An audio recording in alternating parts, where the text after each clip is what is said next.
আপনার শরীরের ভিতরে সবসময় চলছে একটা অদৃশ্য লড়াই, স্ট্রেস বনাম শান্তির মধ্যে। এটা ভেগাস নার্ভ যে অত্যন্ত গুরুত্বপূর্ণ ভূমিকা নেয় শান্তির পক্ষে। সিম্প্যাথেটিক নার্ভাস সিস্টেম আমাদের শরীরে অন করে দেয় ফাইট এবং ফ্লাইট মোডকে, যার ফলে হার্টবিট বেড়ে যায়, পেশি টান টান হয়ে যায়, হজমের সমস্যা তৈরি হয়, স্ট্রেস বেড়ে যায়।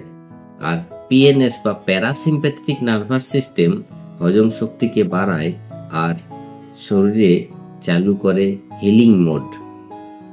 অ্যাক্টিভেট ইওর ভেগাস নার্ভ বইতে ডক্টর হাবিব বলছেন, এই পিএনএস বা প্যারাসিম্প্যাথেটিক নার্ভাস সিস্টেমের প্রধান চালিকা শক্তি হলো ভেগাস নার্ভ।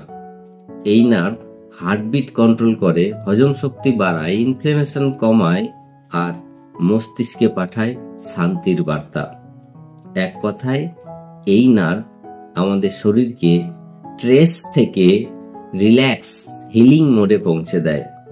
এই নার্ভ সম্পর্কে আরো জানতে, কিভাবে ভেগাস নার্ভকে অ্যাক্টিভ করা যাবে এই সম্পর্কেও জানতে অবশ্যই ফলো করুন, বন্ধুদের সঙ্গে শেয়ার করুন।